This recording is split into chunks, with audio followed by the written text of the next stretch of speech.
ছাত্রদের পক্ষে আমরা আসছি। আমার ছাত্র ভাই শহীদ হবে, আমরা বয়ে বয়ে করে কি আঙ্গুল চুষবো?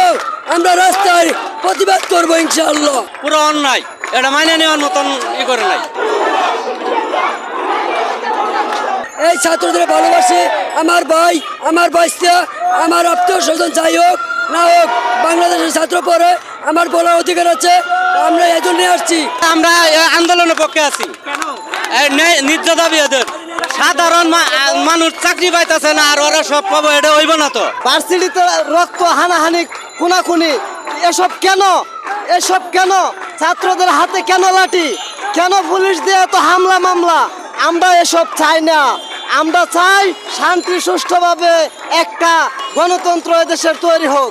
কোঠার বিরুদ্ধে, কোঠার আন্দোলনের পক্ষে কিন্তু আজ রিক্সা চালকরা নেমেছে। রিক্সা চালকরা কিন্তু ছাত্রদের সমর্থ দিয়ে তারা কিন্তু একমাত্র এটা ছাত্রদের যুক্তিক আন্দোলন। এই আন্দোলনে কেউ বাধা দিবে না।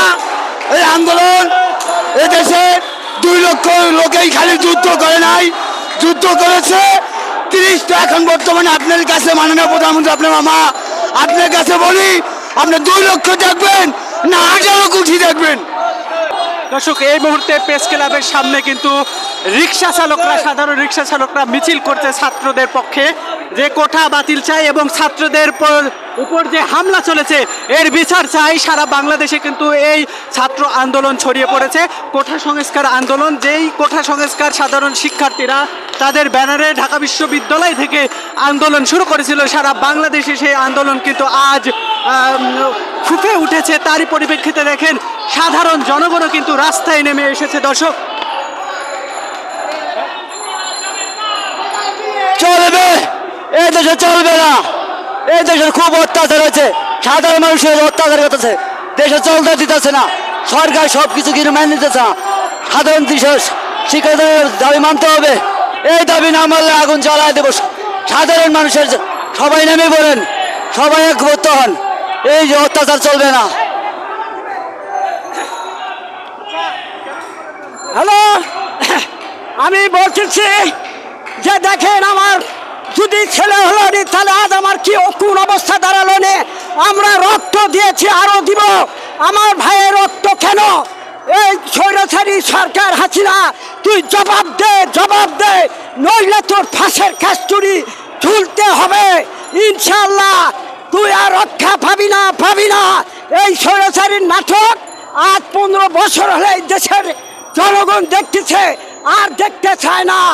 তুমি এখনো সম্মান আছে, তুমি পদত্যাগ করে ভারতে চলে যাও, নইলে ভয়াবহ রূপ ধারণ করবে।